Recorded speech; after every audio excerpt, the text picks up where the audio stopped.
今日龜場睇龜路上咧，睇到一條好有意思嘅評論啊！喂，徐家樂食金錢龜好包係咩？只要唔係金錢龜做個龜苓膏，好幾多閒啊！多謝啲朋友非常中肯嘅評價，非常專業，好嘢。好啦，我哋龜場一邊做一邊睇一邊講，點解龜苓膏我哋一淨係用石金錢龜？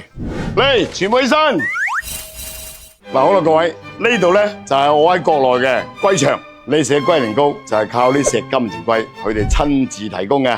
嗱，回答下正話問題，問樂哥點解唔用金錢龜嘅朋友，樂哥預判一下，你應該唔喺國內喎，你可能對金錢龜嘅價格冇咩概念。咁同你講啊，成幾皮嘢一隻嘅金錢龜，做咗個龜苓膏做幾多咧？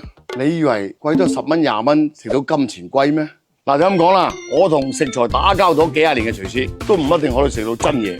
你可以保證各位食到個龜苓膏係金錢龜做嘅咩？同行，借住今日機會，我樂哥同大家解答下近期大受歡迎嘅龜苓膏，我哋一淨係用石金錢龜。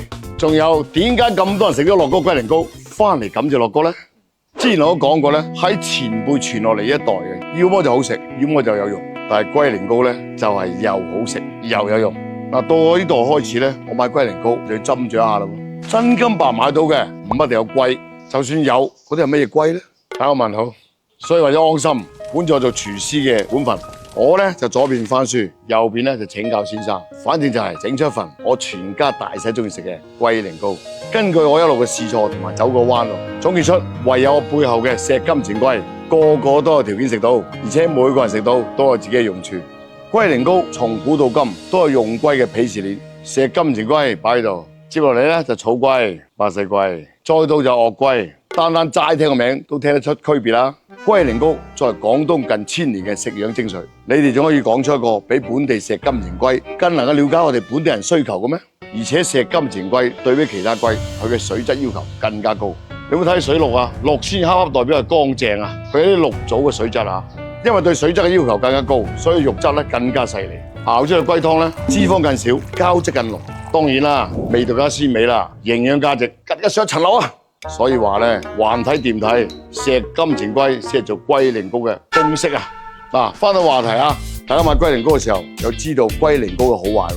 除咗睇價格，仲要睇兩點。第一，係咪真正嘅石金錢龜熬製？係咪石金錢龜熬成嘅頭肚湯製作嘅？如果唔係，按照標準，佢就係涼粉。呢個就係我哋正話展示嘅龜苓膏，佢咪而家未凍啊，一凍咗就係你哋食到嘅樣啦。頭肚龜湯加13味漢方融合埋一齊，就係你哋食到嘅龜苓膏啦。所以咧，而家生活節奏咁快，龜苓膏咧已經係各位保護自己嘅力所能及嘅手段啦。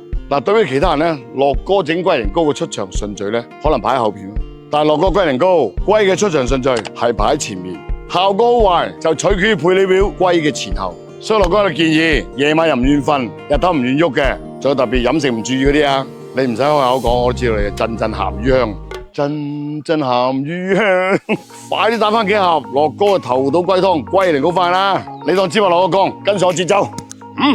畢竟因為珍貴，所以珍貴啊嘛。